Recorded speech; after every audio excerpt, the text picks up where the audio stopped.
BibleWorm, reading the Bible with BibleWorm.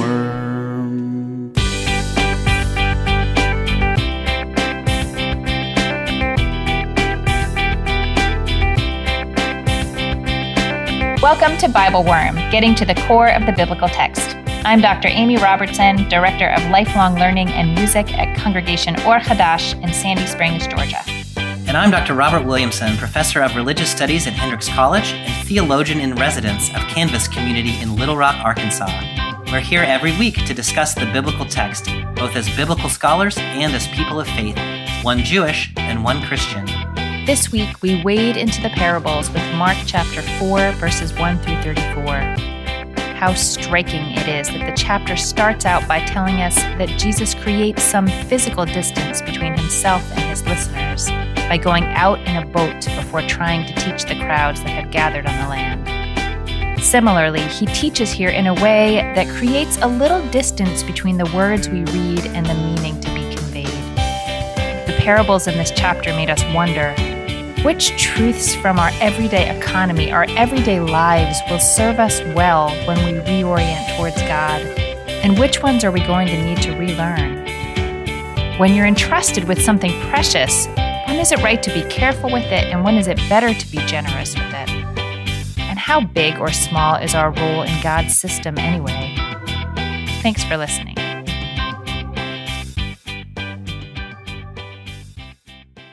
Hey, Bobby, how are you? Hey, Amy, I'm doing okay.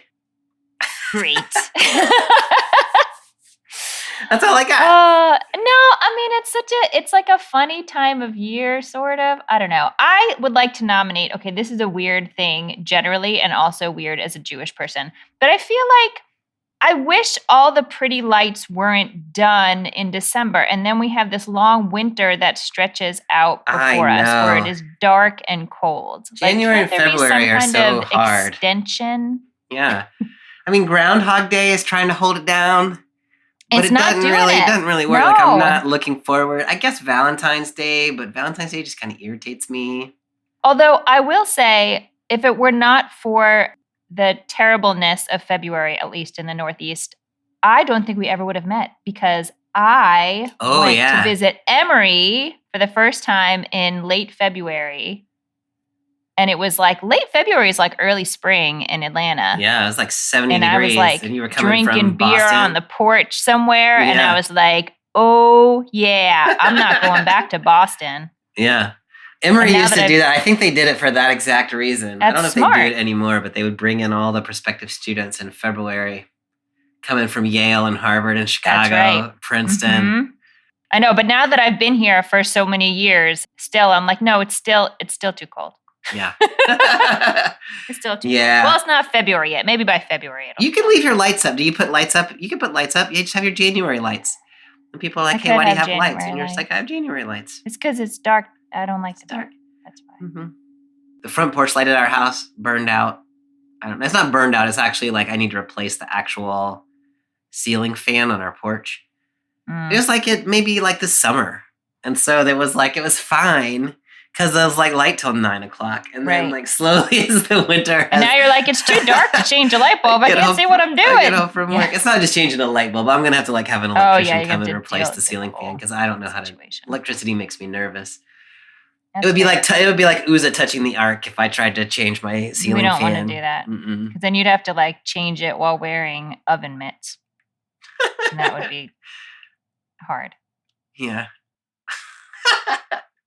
Bobby, our text today has no oven mitt related stories, but if you can find a use for oven mitts in this story, you get bonus points. Bonus points. To be cashed I guess if you were going to hide a lamp under a bed, you might wear oven mitts. Especially if you were back in the day where lamps were. Back in the day, it might be an oil lamp. Yeah. That's true. That would be very dangerous. Yeah. Put an oil That's why you're not supposed to do it. Don't put your lamp under your bed. Yes, this is fire safety. Mm-hmm. Straight from the mouth of Jesus. Or is it a bushel basket? No, it's under the bed. Yeah. Okay, but I get ahead of ourselves. I know. We have to see how this all unfolds, Bobby. We are in Mark chapter 4, verses 1 through 34. We haven't skipped a whole bunch. We just read from Mark chapter 2 last time. What would you want to put in our minds to orient us as we start this new chapter? Well, since last time, Jesus has called the remainder of his disciples and he started teaching a lot. I mean, he's been teaching, but we haven't really heard his teachings. And so... that's true, just as he was teaching. He's teaching, yeah. And apparently it's really good stuff because when he says, follow me, people are like, I'm with you. But we haven't had any real sense of his teaching. And so here in this chapter, in chapter 4, that's what we're going to get, is the way that Jesus was teaching his first followers and actually the crowds too. So we'll see there's a little bit of lack of clarity about when exactly is Jesus talking to crowds and when's he talking to just disciples. But he seems to teach in both contexts. And so we're going to get a series of parables here in chapter 4, which are, I assume, representative for the Gospel of Mark, at least. But I think just this is probably the way Jesus taught as a historical person, is in these parables. So it's kind of interesting to dig into Jesus' teaching that way. Have you ever considered starting to teach in parables? As a professor, you're tenured now. You could do a lot of stuff. I can do whatever I want. Yeah. I would have to ponder that. I feel like parables are like, you got to do some real work.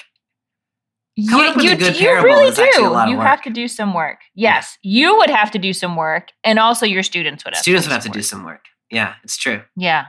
So as we wade into these parables, I know we've talked about this in previous seasons, but can you offer any kind of guiding framework or thoughts for how to approach a parable? So the word parable is from the Greek parabolo, which means to throw alongside. And so it's really an effort just to say this thing is like that thing over there. And so the connections between them are not always immediate or obvious. In Hebrew, I know when we're working on rabbinic texts together back in the day, the mashal, which rabbinic interpreters use, is related to the parable. And so you're trying to explain some concept and you say, well, it's like this thing. And then you give the thing. There's been a long debate about how one should read parables in the New Testament. They are often read as allegories. And so the first move people will make is to say, well, this thing in the parable is like that thing. And they'll try to spin it out that way, which you can do. And I mean, we will do. And actually, Jesus does do here in Mark. But to me, part of the beauty of parables is that they don't have a sort of one-to-one, like simple takeaway meaning. If you could just say the simple takeaway meaning, you would just say the simple takeaway meaning. Right. And so the parable gives you this sort of field of possibility that you can sort of unearth different ideas. And for me, parables shift, depending on what I'm thinking about or where I am in my life or like what time of year it is. Like the parable sort of takes on different contours depending on the lenses that you bring to it. And I think that's actually intentional. I think that's part of the beauty and the joy of teaching in parables is they can kind of stretch out in these different ways. With one of these parables today, the quite famous parable of the sower, we'll see that Jesus is said to give an actual interpretation. So he tells the parable, and then his disciples are going to say, what was that? And Jesus says, well, let me tell you what it is. There's a debate among scholars about how we should read those let me tell you what it is as. I'm very persuaded by an argument that I get from Amy Jo Levine. She's not the originator of the argument, that when we see Mark saying this is how Jesus said to read the parable, what we're actually probably getting is Mark's interpretation of the parable.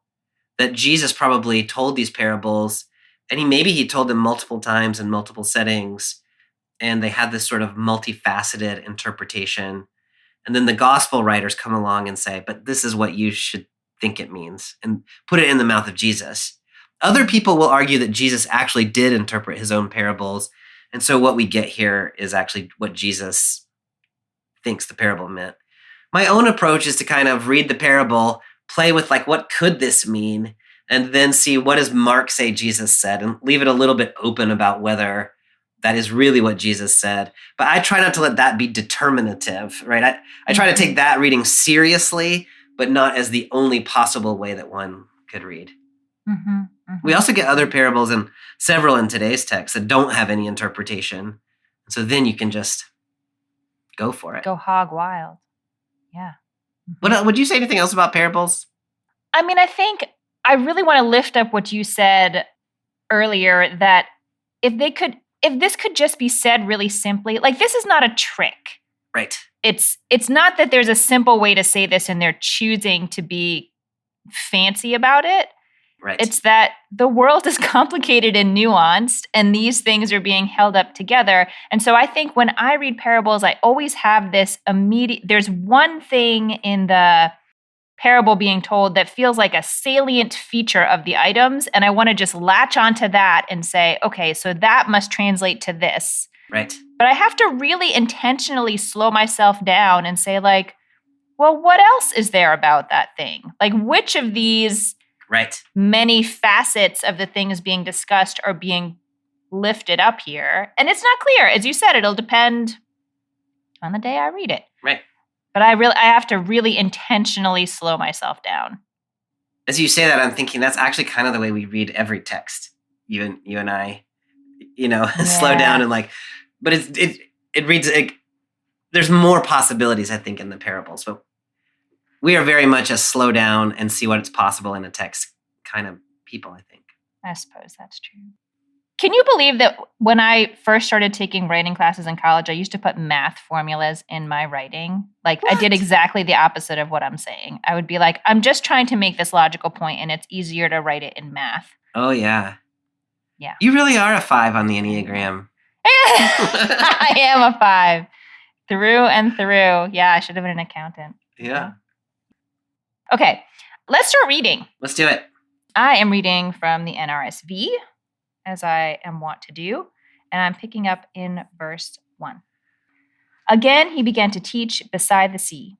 Such a very large crowd gathered around him that he got into a boat on the sea and sat there while the whole crowd was beside the sea on the land. He began to teach them many things in parables, and in his teaching he said to them, "Listen, a sower went out to sow. And as he sowed, some seed fell on the path, and the birds came and ate it up. Other seed fell on rocky ground, where it did not have much soil, and it sprang up quickly, since it had no depth of soil. And when the sun rose, it was scorched, and since it had no root, it withered away. Other seed fell among thorns, and the thorns grew up and choked it, and it yielded no grain. Other seed fell into good soil and brought forth grain, growing up and increasing and yielding 30 and 60 and 100-fold.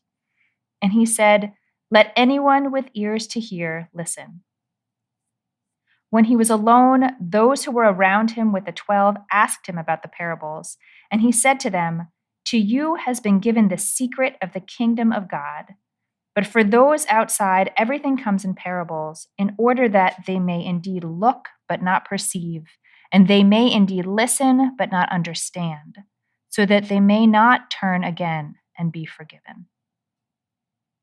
Okay, before we even get to the parable, I don't have anything smart to say about this, but I have to just comment on how striking an image it is for me that Jesus had to move away from the people in a boat in order to actually be able to talk to them. Like, there needed to be this buffer of space where they cannot come. Right. Or else he wouldn't be able to reach them. Like, it's, I don't know, I just find that, complicated and true, and I don't know. I'll just leave that there. I don't know if you have any other thoughts about that, but I think it's so striking. I mean, that's really, I like the way you said that a lot. We've seen this kind of the crowds pressing in on Jesus and really seem to be sort of impeding his ability to do his thing.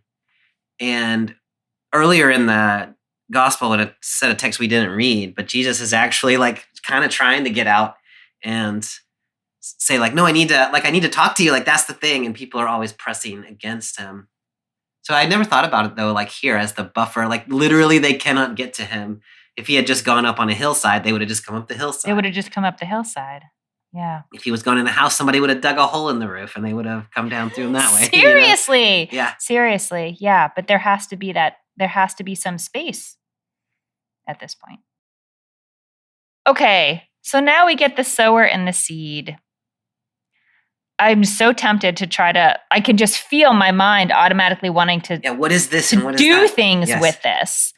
Let's just talk about this crazy sower, though. But let's talk about the crazy sower. And I found myself when I was reading this thinking, like, what are all the things I could say about a sower? What do you associate or expect or know from someone who sows seeds? I mean, the first thing that I expect of somebody who sows seeds is that they know how to sow seeds. Yeah. And that they're doing it on purpose. Yeah. Like this is an intentional act. They're doing it for a reason. Yes. This sower is just flinging seeds like wild to every place. And so, I mean, if you imagine that you are somebody who has a limited resource of seeds and you're trying to grow a crop, that you would, you might drop a seed here and there on a path or in a rocky soil, but you would typically be much more careful in how you are planting. And so the fact that these seeds are on the path and on the ground with no soil and on the rocky soil, and only part of it's actually making it into fertile ground where it can actually grow. Right. It's like a 3-to-1 ratio of what doesn't make it versus what makes it. That's exactly right. And so, he's not a careful sower. He's not doing the technical thing that one does if you are trained at gardening. Yeah. And if I think of him as sort of like a caregiver, like Adam in the garden, like that kind of, you are caring for, you're responsible for these seeds somehow. He's like sloppy. He is very sloppy. I find myself judging the sower. I think maybe that you're supposed to. And if you're thinking like Jesus is talking to people who this is their livelihood, or at least some of them, they're probably making that exact judgment. Like, what on earth are you doing, sower guy? Like, you gotta be a little more careful with where you put your seeds. In verse 8, we get a notice that when it sprouts up, it brings forth 30 and 60 and 100-fold. Mm-hmm. One of the commentators I was reading they had done some work on what would have been the expectation of how much you would have produced from your seed. And the numbers that they came up with was a good harvest would have been between 4-fold and 10-fold. And like an outstanding harvest, like a bumper crop, would have been like 15-fold. And so what we've got here is that the soil that actually produces, the lowest number here is twice a bumper crop, so 30, and then we get 60 or 100-fold. Mm-hmm, and so what we've got is, as you were saying, 3/4 of the seeds don't produce anything, but the ones that land in the good soil and produce wildly more than they should have. So you kind of end up with more of a crop than you would have if you had been careful in normal conditions. It's like the investment strategy of someone in their 20s. Yes. Let's just throw some money at some things. We're going to throw some money at some things, and some of them are going to work really well. A lot of them are going to totally tank. Yeah. But as long as one of your dog-themed crypto coins like does 1,000x or whatever, like that's all you need. Like that's kind of what this guy's doing. Yeah. Yeah. Okay. Can we just, for a moment, think about the seed? Yeah. Like, what could you say about a seed? Write me a limerick right now about a seed. No, a sonnet. No, you don't have to write me a sonnet. There once was a seed in a bucket who got thrown on the ground. I think I can't continue. Near the bucket. I already did bucket. Yeah, anyway. I know. That's why it was funny. Yeah. Oh, I see. You're hilarious sometimes in ways that I don't understand. Which makes it not hilarious. Yeah. Uh-huh. Good. Thank you. Okay. So it's interesting, the seed, because, as you were saying, 3/4 of the seed doesn't actually produce anything. Mm-hmm. It's not that the seed was somehow defective. Mm-hmm. It's just that the seed got planted like in some rocks or on the path where there's no way it's going to survive, or some like birds come down and eat it up. And so I don't know. I don't know if I have an emotional connection to the seed. I think it depends on how I allegorize the seed, right? Like, what do I think it's supposed to represent? The seed as seed, I'm like, well, I mean, that was pretty wasteful. And a lot of those seeds didn't get to live into their full potential. But I don't know. I don't know if I feel particular feelings about those seeds. Do you feel feelings about those seeds? You know, when I first read it, and this is why I had to back myself up and do this exercise, I think for some reason I have some impulse to say, like, one of these two has to be wrong. Either the sower is doing something wrong or the seed is doing something wrong. I don't know why I would start with that assumption, but I did. That's interesting. So I cannot see how the seed could be doing anything wrong. Can you? Well, it would be very difficult to, because a seed is not. Can you hold a seed accountable for what happens to it? Not as a seed. No, it's designed. Okay, so here are the things a seed has no autonomy or intentions. It goes where the wind blows or where it's dropped. Right. It's designed to grow, but that is dependent on certain needs being met around it. Like the seed is dependent. It can't defend itself. And the last thing I came up with is that a seed is nutritious in itself. Like if we think about the sower is planting seeds for there to be a harvest, the seed is itself like densely nutritious. But if you can allow it to grow, and that's why the bird wants to eat it, but if you allow it to grow, it produces more seeds. And so it's like an investment strategy in seeds. That's so interesting, Amy. And when you said you can't hold a seed accountable, of course, my head went immediately back to our conversation about Isaiah 5 and the vineyard. Right. Where that was your point there. Like, how can you hold a vineyard accountable? Yes. Thank you for bringing that up, because I think maybe that was in my head, was that like, maybe you can hold a seed accountable. I mean, you have to loosen how you think about seeds, but... The other question one could ask here is, can you hold the soil accountable? Like, so there's really three, I mean, there's several characters here, but the sort of three main ones seem like the sower, the seed, and then the soils where they are planted. The soil might be a parallel to Isaiah's vineyard. And so I planted this vineyard and it produced sour grapes. And so there's a judgment against the actual vineyard. You could probably read this parable in a similar way, like that we've got different soil types here. And so we could blame the soil for being rocky, or we could blame it for being shallow. If somebody's got to be at fault here. Right. I think my take on it is the sower should be able to discern those things. Yeah. Yes. In the Isaiah text, the vineyard owner had gone out, and like carefully tilled and like picked the best soil and done all like, this sower is not doing that. This sower is just like, the seeds all over the place without trying to control things. Really just letting the seeds fly. Yeah. I will say there was one of these examples in particular that stood out to me, where when it fell on the rocky ground where it didn't have much soil, and then it sprang up quickly, which is not what I expected. I would have expected that. I mean, whatever, that detail doesn't really matter. But then it didn't have roots. Like it grew entirely on the top and not enough underneath. Yeah.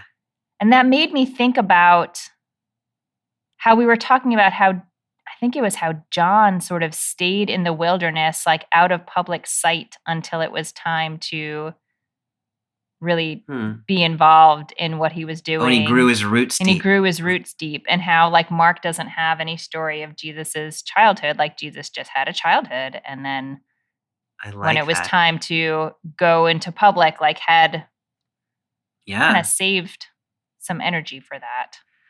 And in the last podcast, I think it was, we were talking about why did Jesus need to be baptized? And that's kind of an interesting way of thinking about it, is that was the moment. Like up until then, he had just been growing deep roots. He was not ready for ministry. And then that's the moment where, okay, now we can. Yeah, now we can sprout. Right. Because it is there. You are going to get scorched. So you need to have some good roots. I love that, Amy. Here Jesus tells his story and then he says, let anyone with ears to hear listen. And it is not at all clear what you're supposed to hear there. It is not at all. So what I love is that what you heard there, you heard something really interesting there about, it was just about one piece of the parable, Mm-hmm. but it was a really interesting way of reading that one piece of the parable. If you don't have roots and you grow up too quick, Yeah. you're going to get When scorched. things get hard, you're going to have problems. So is it worth, like, I mean, it's hard because you know this text really well, so you probably read it and are like, you already know what the seeds are. I have read this text before, but I had forgotten what the seeds were supposed to be. Right. Is there anything else we want to say about this parable as it is before we get, we're going to get more information about it later, but I want to know what you hear when you listen to it. I want to pause at this moment in the text and when Jesus addresses you and me and says, if you got ears, listen. And then what did you hear? Like if Jesus then like walks off, mic drops it, and you're like, what was that about? What would you, trying not to read what comes next? Well, for whatever reason, I associated the seeds with people. Mm-hmm. Yeah, I associated the seeds with people and was thinking about the environments in which people sort of have a shot and the environments in which they don't, and what is the intention for our growth, and who is the very sloppy power that's just dropping us all over the place. Yeah. And I read the seeds as sort of like this limited and valuable quantity. Yeah. Which is not at all how Mark is going to explain this. It's not. And I don't know how much my own interpretation, I probably am very much informed by Mark. But one of the things I do want to say about how you heard it, Amy, is I think that is very similar to the way an early audience would have heard it, as especially the part about the seeds are a limited resource, and so why are you not taking more care of them and being more careful about where you plant them? I think that, to me, that's one of the rough edges in this parable that gives it some, like that's where the meaning gets generated, is in that issue right there. No, I think that's exactly right. And I'm glad you sort of put it in that context, that question of the sort of, I hate the phrase scarcity mindset because it's used so negatively, and I have one. Yeah. So it hurts my feelings. But there is that sort of question of, how much do you have to worry about each individual one of these seeds? When you read it that way, when you think about it that way, then you've got a sower who at the beginning of the parable seems to be quite reckless. He's got, I don't know how many seeds he's got, but he's treating them like he's got an infinite number of seeds. And so it does not matter where he plants them. Yeah. He's being careless with them. And the predictable things happen to them. And you're like, come on, sower. Like, you knew that bird was going to eat it. You threw it on a path, for goodness sake. Like, no seed's ever going to grow on a path. But then when you get to the end and you've got the seeds that took root are growing up 100-fold, that's also a shift in this parable, because you were expecting, like, on the best year, we would have gotten 15-fold. And instead we've got 100-fold. And so then you think, well, okay, well, maybe the sower actually didn't need to be careful, because we ended up with a better crop than we would have had if he had been so careful in a normal year. Right. So sort of like maybe we're paying attention to the wrong thing. Yeah. So now you end up with a sower whose resources actually can kind of be scattered, and you don't have to be careful with them because the ones that take root are so productive that it's going to be a rich crop, kind of no matter what he does. Yeah. If you're a farmer, I don't think you want to go home and try that one out, but if you're thinking about, like, what is Jesus saying about how the gospel spreads or something like that, then I think we're in interesting territory. Yeah. And it's interesting here that we get, like, I'm thinking back to the fishermen who get to become fishers of men instead of fishers of fish. Right. And how this is, again, sort of taking a model that was part of the economic system. Exactly. And using a parable from it. But I think you're right. Like, it's turning it on its head. It's not saying to be a good planter of actual seeds to harvest, this is what you should do. Right. It's saying reorient. Yes. Towards something else. Yes. I think it is actually saying, if you apply the same mindset to this Jesus thing that you apply to actual doing your day job, you're not going to be very good at it. You're not going to be very good at it. You've got to resist your impulses. Yes. And do something kind of different. Yeah. Yeah. Galilee, where Jesus and these folks are, is a very agricultural region. And so the people he's talking to, some of them are fisher people and some of them are farmers. Like, that's basically the economy of Galilee. And so with last week's text and this week's text, we've kind of hit both of those groups. Yeah. Okay, so we have a parable. We have some of our thoughts about how that parable might be read. And then we get these verses that, for me, are really kind of surprising and difficult, I guess. Yeah. Or I should say, not what I expected. Yeah. That talk about the secret of the kingdom of God that is not meant to be available to everybody. And then it has these lines from Isaiah that are difficult to understand in the context of Isaiah also, but I think they're especially difficult to understand here, that you're telling people something in a way that they will not be able to understand. Yeah. Why would you do that? What do you make of this? It's such a tough one, Amy. And I have never honestly settled on a good answer to that question as long as I've sort of wrestled with it. I was always told as a kid, like, Jesus taught in simple stories that anyone could understand. And I was like, oh, that was so sweet of him. Like, what a nice teacher. And then this Mark's interpretation is exactly not that. He taught in stories so that they would not perceive. You were mentioning that quote is from Isaiah. And you said it kind of makes sense in the context of Isaiah. Could you just say a word about what you think it means there? I mean, here's how I understand it in Isaiah, and please tell me if you read it differently there. I mean, Isaiah is dealing with a lot of complicated political situations. And there is a sense in, Isaiah and then Jeremiah and then Ezekiel that something bad is going to happen. Like, the northern kingdom is going to fall or the southern kingdom is going to fall. Like, it's going to happen. And there's some sense of sort of impending doom about it. But there's also some sense that the prophet, there's like an obligation that God seems to feel to tell people it's going to happen. But it also has gotten to a point where it just has to happen. Like, we have to hit bottom. This thing is going to happen. It can't turn around. Don't try to make it turn around.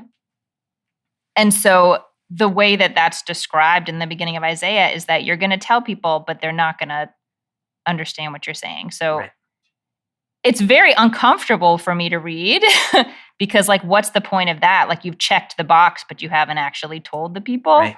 But in that context, it's sort of like we have to hit bottom. And I don't know, maybe there's some of that here too. I don't know.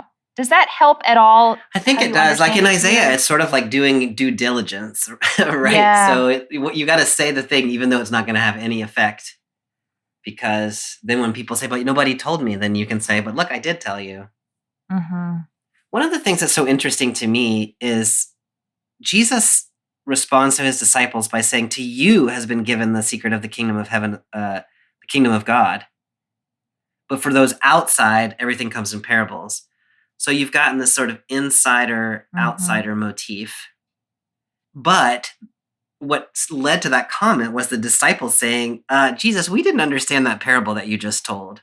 Right. And so even the insiders are struggling with what Jesus is teaching. One way of understanding that is that to say that you cannot really understand Jesus's parables unless you have understood who Jesus is. And for most of us, that means not until the resurrection. Mark thinks you can't really understand. No characters in the story really understand what Jesus is up to until after the resurrection, because that's the whole key to understanding this good news that has been given. Like, without the resurrection, Jesus is a really great teacher. Or maybe not, because nobody understands what he's talking about. Once you see the resurrection, then you say, oh, now I understand everything that has been happening. So I think one way of reading this is, of course, nobody understands what Jesus is talking about because they don't understand who Jesus is yet. But there's going to be a time in the future when Jesus is crucified and resurrected. Then if you read these parables through that lens, then you could understand. Mm-hmm. That's the best I can kind of do with that. Mm-hmm. I appreciate that. I don't know if it really sort of solves the insider outsider aspect of it for me. It doesn't. The connection that I have nothing really like logical to do with this connection, but it feels connected to me to that opening image of like, in order to talk to the people, Jesus has to be out on this boat where they can't go. Like there's some kind of buffer. There has to be some kind of space between Jesus and the people. And like, I feel like the parable Oh, I like that. Mimics that in some way. Yeah. I still don't quite know what to do with it, other than maybe to sort of say what you're saying, like during this time while Jesus is on earth, there is that space. But yeah, it's tough. Hi everyone, it's Bobby here. This month, BibleWorm has a special offer just for you. If you've ever thought about joining our Patreon, now is the time. For the month of January, we're giving all our subscribers access to the full range of BibleWorm features. If you join now at the BibleWorm supporter level, you can get early access to episodes, weekly worship liturgies, and video Bible studies, all for just $4 for the month. If you've ever wanted to try out our Patreon, now's the time. We hope you'll join us.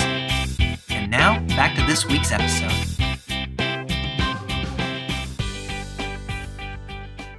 Should we go on? I think we should. I don't know what else to say. Go I don't on, feel satisfied about that, but I don't know what else to say about it, really. Yeah. Mm-hmm. Well, I think it's going to get more complicated in a minute. But first, I'm going to read the interpretation that we get of the parable. We'll see how I did. I don't think I did well. Okay. Picking up in verse 13. And he said to them, "Do you not understand this parable? Then how will you understand all the parables? The sower sows the word. These are the ones on the path where the word is sown. When they hear, Satan immediately comes and takes away the word that is sown in them. And these are the ones sown on rocky ground. When they hear the word, they immediately receive it with joy. But they have no root and endure it only for a while. Then, when trouble or persecution arises on account of the word, immediately they fall away. And others are those sown among the thorns. These are the ones who hear the word, but the cares of the world and the lure of wealth and the desire for things come in and choke the word, and it yields nothing. And these are the ones sown on the good soil. They hear the word and accept it and bear fruit, 30 and 60 and 100-fold." Okay, so yeah, the seed is not people. No, the seed seems to be the gospel, the word. Yes. And it does seem to that makes more sense, Bobby. It does. It does, but I mean, yes. Not reading it that way immediately led to some sort of interesting ideas and conversations, which I think are worth thinking about. Yes. No, I think that's true, but I think, the conversation that you brought up, especially towards the end of that conversation about what was the sort of argument or some points of tension in the general way that the Pharisees were approaching bringing real Torah into the community versus the way that Jesus wanted to see that happening. Mm-hmm. And it seems like at least Jesus's experience was that the religious leaders around him were being very careful with who they thought was well equipped to receive the word, and were expending a lot of energy in that. Yes. And Jesus is saying, don't do that. Just, give the word everywhere. And it is true that it won't always land. No, I love that reading of it. I think that's exactly right. That Jesus here, you're doing a lot of ministry, and Jesus is doing it. Jesus is spreading the gospel. He's asking his disciples to do it. He's asking his followers to do it. And a lot of that is going to meet with poor success rates, right? Mm-hmm. 3/4 of everything you try is not going to work, according to this parable. And you're going to get some things started that are going to die off, and you're going to get some things planted that never produce any fruit at all. And you could be very frustrated about it.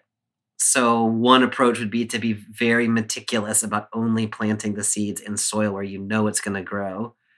and sort of predetermining what is possible in certain places. And this is not that. This is like just the gospel is an endless resource. Just gospel every place you can. Don't worry when it doesn't grow up. Like it's just part of the way that it goes.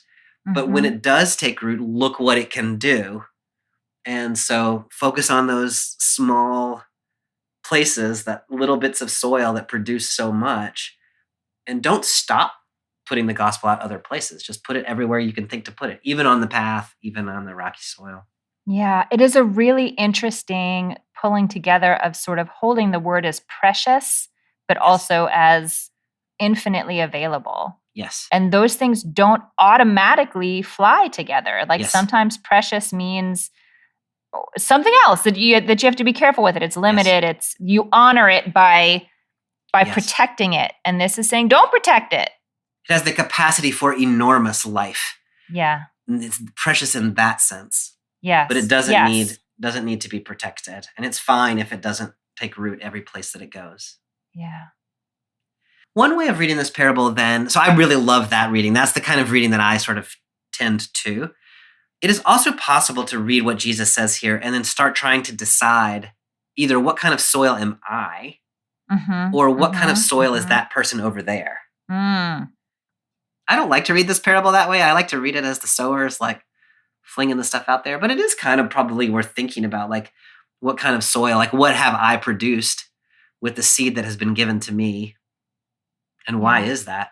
And then that comes back to your comment earlier about the lack of roots. And then you might think, well, I didn't take the time to develop my roots. And so that's why I burned out.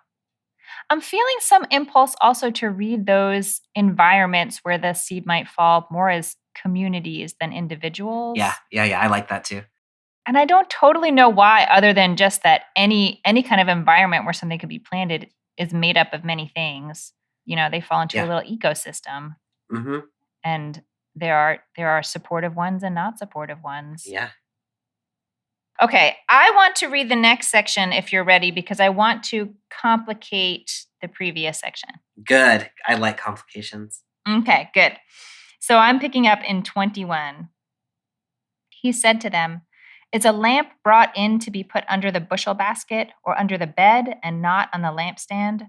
For there is nothing hidden except to be disclosed, nor is anything secret except to come to light. Let anyone with ears to hear listen." And he said to them, "Pay attention to what you hear. The measure you give will be the measure you get, and still more will be given you. For to those who have, more will be given, and from those who have nothing, even what they have will be taken away." Okay, this to me seems so different than what we were reading in verses 10 to 12, where it was talking about this sort of secret and, they will look but not perceive and listen but not understand, so that they can't turn back and be forgiven. This is really sort of raising up the response you might have to that, which is sort of like, what's the point? What's the point of that? Like, why would a light be given and then not shared, and then stuck under the bed? In addition to being a fire hazard, it's also silly. Unless you think there's monsters under there, then actually a light under your bed. Oh, Lord, monsters might be better than... I have 2 small children, and so like every once in a while we clean out under the beds, and it is so crazy what we find under the beds. You'd rather find a monster? Yeah, like we probably do need a lamp down there revealing everything that's under there. But in some ways, Bobby, I feel like you prepared us for this because you were talking about the other verses as a temporary thing. The sort of secretive nature of things being temporary. Do you think that is what's being sort of confirmed in the first part of this? Here's kind of how I'm reading this right now, Amy, is that, so in the previous bit, we've been talking about the sower spreading the word. Now I think maybe we're talking a little bit about what do you do once you have received the word. And as you're talking about, we've set up this insider-outsider thing, and like nobody can understand. And so maybe you would receive the word and sort of keep it to yourself if nobody's going to understand it anyway. And it seems to me like this is saying, no, when you've got the gospel, like once you have heard the word, then you put it up somewhere public so that it can illuminate what is out there to be illuminated, and don't keep it to yourself. Everything's eventually going to make sense, right? There's going to come a time when everything will be revealed, but your task in the here and now is to already be illuminating, even though things are not yet fully illuminated. That's where I'm landing. What do you think about that? Do you see this as being, I think what I'm understanding from what you're saying, which makes sense from this context, I think, that this is really being said specifically to the disciples, like the disciples for whom Jesus has explained this parable. I think so. I think it's a little bit ambiguous. Like in the previous section, he was just talking to the 12. He was alone with the 12, and he explained that stuff about what the parable means. And then he said That's to right. them. And so I think that's the way I want to read it. I think that makes sense. I think that makes sense. Although it's not how I read it, but I think that's because I was wrong. No, I don't think so. How do we say that? Wrong? Tell me how you were reading it. Well, okay, so I'm trying to read at least this whole section together. So there's something about, everything, nothing is hidden forever. Everything will be disclosed. And anyone who has ears should pay attention and listen. And you have to pay attention to what you hear. And so I guess I hear in this sort of, again, like, call for just regular folks, not only the disciples, to reorient what they're listening to. And I hear this possibility, at least, that if you're really paying attention to, what we might call like the still small voice of God, or however you imagine the Spirit moves in the world, if you can figure out how to orient yourself to that, it is available to you. And the more you get in the habit of doing that, the more is available to you. And like you have to figure out how to listen for that, because that's not how we're raised. Yes. And there are a lot more noisy things in the world, but it is there. It's there, and it's not impossible to tap into. That's the way I read the end of this passage for sure. Those who have will receive more. Those who don't have, what they don't have will be taken away from them. And one of the things that, on the first reading, I was like, how do you take away something somebody doesn't have? It's not that the little that they have will be taken away from them. It's what they don't have will be taken away from them.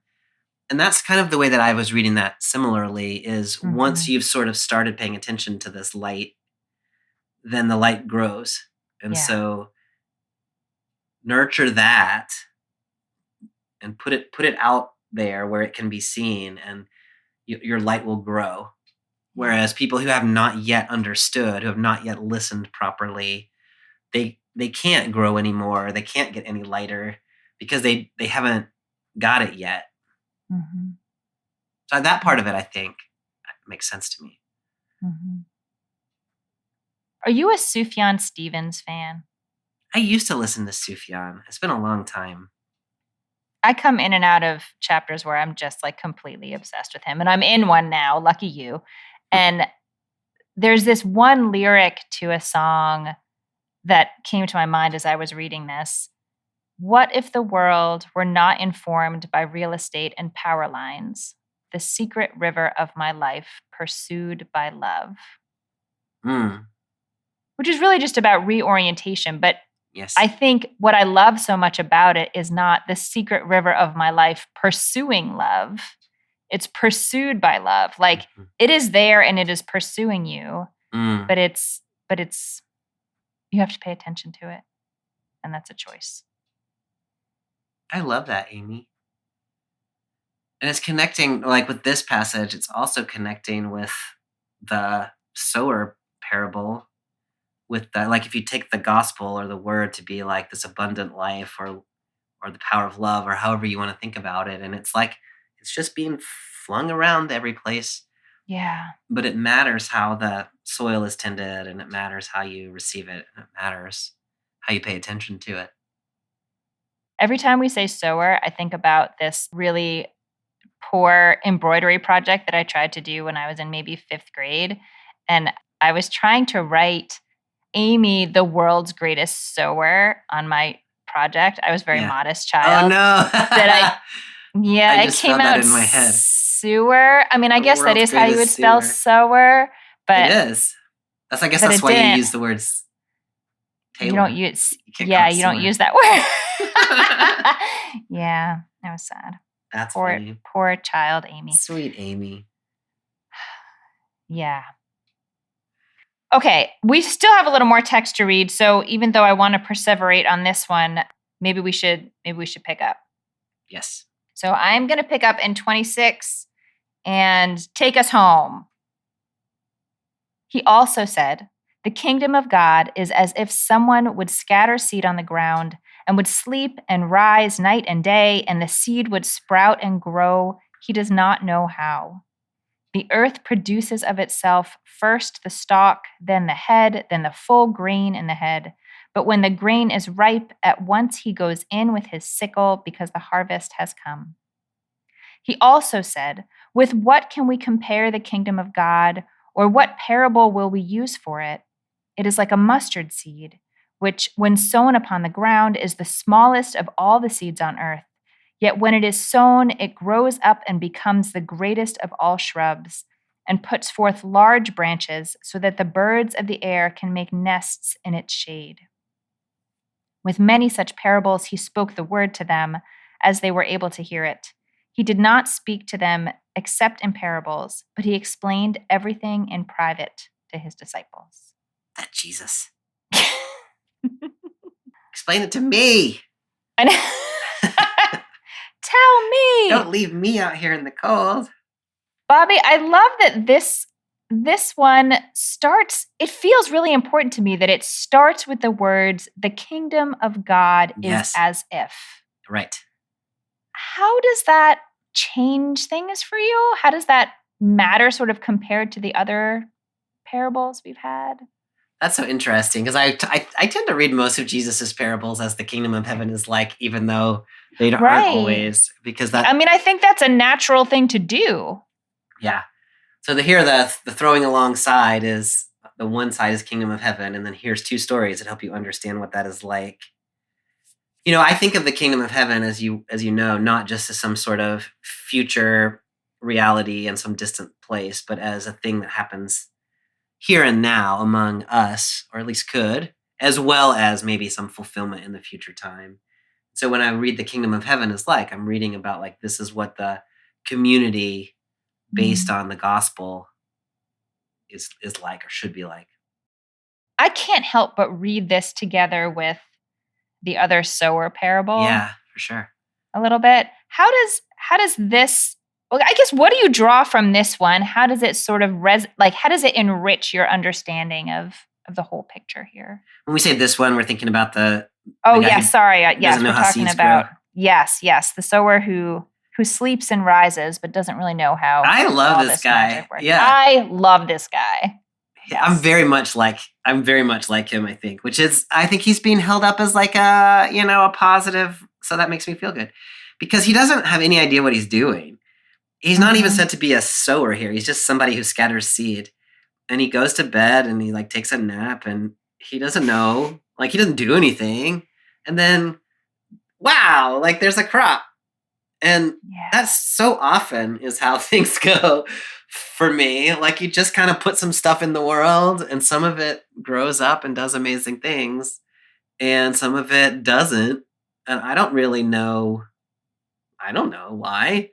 Mm-hmm. And here it doesn't matter why. It is when you put the seed, and here because we've just read the other parable, I'm reading seed as the word, or the gospel. When you put that in the world, like it will do its own thing. Mm-hmm. And so you don't have to worry about it. You don't have to micromanage. Right. Just put it out there. Take a nap. Right. And I think it's meaningful to me that we're at this moment that we're in this metaphor of planting, because I feel like this is one of the warnings that the Israelites get when they finally come into the land of Israel and have land and crops, that they will start to think that they are the ones growing the crops. Yes. Like that is Ooh, I by like that. their power. Yeah. And it was never by their power. Like, I okay, love fine, that. you can get better at planting your seeds, but you don't actually know how this, Yes. you're not making it happen. I love that, Amy. If you take what I was saying about you don't have to feel responsible for every little bit of it, that sort of hits one set of people. And if you read it, like you cannot take credit for anything You that can't has take happened credit here. for it, right? Yeah, It's I love both. that. Yeah, Yeah, like this sower really like has partnered with the earth and the sun and the, seasons and the whatever, and done their part, and then, some kind of magic happens. I like the way you said that too, because he has done his part, and he did what he did what was his to do, and then he didn't know what was going to happen after that, but it wasn't his part, and so he didn't have to be responsible for it, and he can't take credit for it. Yeah. I love that parable of the mustard seed, and I love Mark's version in particular. Luke and Matthew both change it so that the mustard seed grows into a great tree, which, as you well know, for the Hebrew Bible, the tree is like an image of the kingdom of God, and like all the nations will come and flock to its branches. Here, and the CEB has it. I forget what the NRSV was. The CEB has it as it became the largest of all vegetable plants. Was yours like a really nice shrub or something? Yeah, I got the greatest of all shrubs. Yeah, which I love that language, because you're like the greatest of all, and you start to picture like a redwood tree, like a cedar, yeah. And it's like it's a nice shrubbery. Yeah, I think it's I don't know. I think it's supposed to be kind of funny, actually. And, the fact that Matthew and Luke changed it to be a tree makes you think they were a little bit like, Mark, come on, man. Like, what are you doing? Which also makes me think, by the way, that if Jesus told this parable, he probably told it Mark's way. What I take from it is a couple of things. One is we can sometimes get attached to these unrealistic visions of what it would look like if we were actually living for a moment of time in a community that was approximating the kingdom of God. We think that might be this super impressive, powerful, like gold-plated, whatever, tallest tree in the forest. And this is saying, no, it's just like it's a shrub, like it's fine. Yeah. And so that outward appearance, like what's amazing about it is this tiny little seed became this thing that that becomes a home useful for other animals, that can make nests and find shade and Which is the other thing I love about this parable is I don't think anybody plants mustard seed in order to create a home for birds. Like they plant it because they want to use it medicinally, or because they want to use it as a spice, I guess. And so the birds are kind of like unwanted, I think. I don't know. Like that wasn't the intention. That wasn't. Yeah, they weren't the point. And so when I read this parable, I think here we've got this kind of, it's a nice shrub that is doing something entirely other than what you thought it was going to do. And that's the kingdom of heaven. And I love that, because when you plant seeds and you don't know what they're going to go, they might go in all kinds of directions. And maybe the intention that God has for them is to be a home for some sort of creatures or some people that we don't anticipate as being the people we intended it for, or the purpose we had in mind. And that's the way it is. Like, that's just the way the kingdom of heaven goes. You can't control those outcomes. So just let it be what it is. Welcome the birds when they come. Yeah, I mean, hearing you talk about that is making me think just about all the ways, like if you think about the natural environment, like things that grow in the world may have a particular purpose and importance to us. And there may be other things that grow, or, creatures that we decide are gross that we feel like has no purpose. But you can't necessarily see the enormity of the system and how it serves all of these different needs at the same time. You see your little piece of it. Yeah. Yeah. So maybe you didn't want it there for a bird's nest, but that's not your concern. And the bird's nest was what was needed. Yeah. Yeah.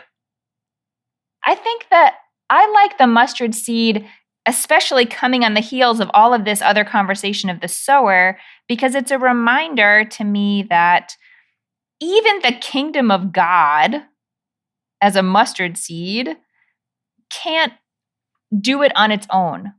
Yeah. Like there is a system. It needs a sower. It needs the earth. Like it has enormous potential, but there's also some relationship and back and forth and like alchemy to actually let it come to be this fantastic shrub. Yeah.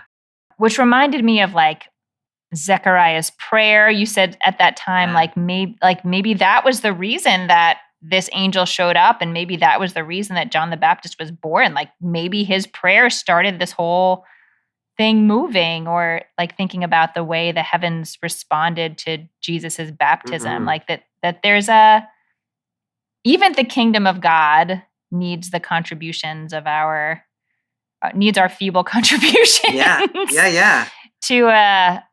To do the next thing. Yeah.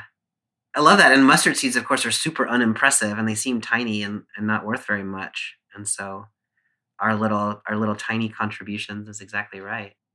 Yeah. Oh, I just want to ask one more really quick question on this. It's about the sickle.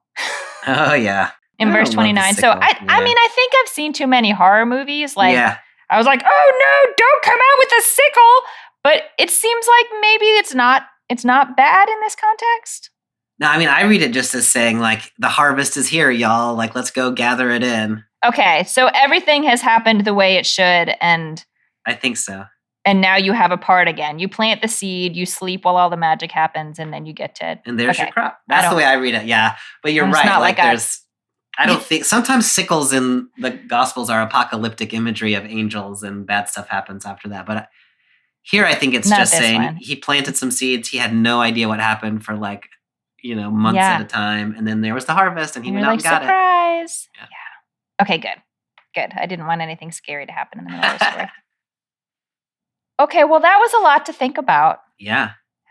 What is at the front of your mind as we come to the end of... I really love this text so much, Amy, because, the way that I read all of these stories is I identify as the sower.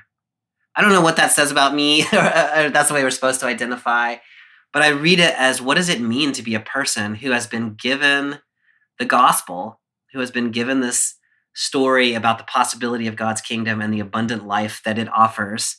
What do you do with that? Yeah. And what this text is saying is get it out there. Just like tell the world about it. Like share that, show that, be that, live that. And don't think so much about how you do it or where you do it or why you do it or what the method is or what the strategy is. Just fling those seeds out into the world and see what happens.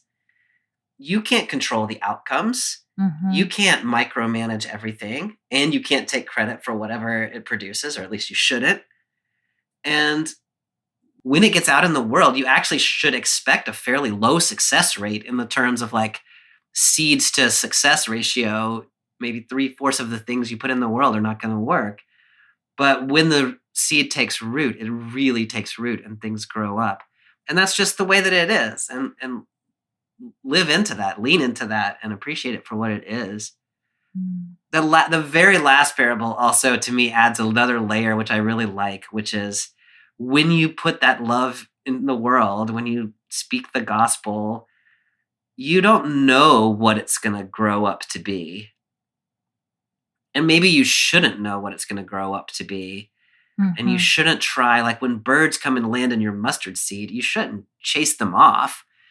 Because maybe that's what was needed. Maybe that's what the kingdom of heaven is like. And some birds needed a place to rest. And that's what you put in the world, even though you were trying to make some spice for your hot dog. So put the gospel in the world and let it become what it's going to be. And that's our job. I love it. I love that, Bobby. I love the way that it, again, sort of like messes with, at least as a modern person, the way I would think about almost like the economy of time and effort. Like that, are you getting a good return for what you're doing? No. I mean, well, actually, maybe you are because you're getting the 30, 60, 100 But it doesn't appear that you are. But it doesn't appear that you are. it's like over and over again, they're just introducing a different, I don't even want to use the word economy, but I also do because I think it's suggesting that like the world should run on a different system. Absolutely. Our decisions should be based on a different system. Yeah. And this would be a strange one in a capitalist universe, maybe. Yeah. But that's exactly the point, that it's not that. Yeah. The other thing that really stands out to me, Bobby, is just, I mean, it's kind of what I was just talking about with the last section in terms of like everyone has their part. I mean, it's really the same thing that you said. Like you have your part to do. You might be the sower, but you're not actually making things happen. Nobody has all the cards. Like even the kingdom itself doesn't have all the cards, but we have to play our part. I heard a new Hanukkah teaching this year, which is like a rare gem because there's 8 nights. And like Hanukkah's not actually that big of a Jewish holiday, but so when you hear a new one that's good, it's a special thing. So this is what I heard this year. Okay, so Hanukkah, 8 nights, a miracle where you thought the oil that was going to light the lamp in the temple would only last 1 night, and it lasts 8 nights. So someone asked, if you knew you had oil for the first night, then that actually was only 7 nights of miracles because the first night you knew you had that oil. Yeah. Right? So to that person, we would say the miracle of the first night is that even though there was no way you could see how this was going to turn out for the good, you lit it anyway. Yeah. Like it would have been very easy to say like, I don't have the capacity. There's nothing I can do to make this last. So I'm just going to throw my hands up and say, I guess we're not going to be able to keep the lamp lit. But they didn't do that. They did what they could do and then see what happens next. I love that. Or they could have divided the oil and used a little bit of it each night. Right. They could have tried to do some other thing, but I love that. They didn't. And if you're thinking in terms of probability and likelihoods and strategies, it's bad. It's a bad strategy. It probably, like you can't think about it that way. It's the economy of the kingdom does not work the way the economy of Freakonomics works. Truer words have not been spoken. Yeah, I think they might have. I think they might have been spoken. Oh, Bobby. Next week, we are picking up in the next chapter, Mark chapter 5, verses 1 through 20. It's a good one. Oh, it has swine herds. It does. Okay. And a legion of demons. Oh, wow. Yeah. That sounds exciting. It does. Swine and demons. Good times. This time we just got the seeds. Next time we get swines and demons. Although there was Satan made an appearance as a bird. It's true. A Satan bird. Mm-hmm. Yeah. Bobby, thanks for a good conversation this week. You too, Amy. I'll see you next time. Bye. Thanks for joining us for this week's episode of BibleWorm. If you've enjoyed this free podcast, we hope you'll help us keep it going by joining our Patreon for as little as $4 per month. You can also sign up for other goodies like early access, video lectures, weekly liturgies, and more. Visit patreon.com/BibleWorm podcast for details. BibleWorm is produced and edited by Bobby Williamson. Our theme song is sung by Colin Bagby, and our theme music is The World at Large by Dano Songs. Many thanks to all of our Patreon supporters for helping make this podcast possible. Next week, we'll pick up with Mark chapter 5, verses 1 through 20. Until then, keep on digging.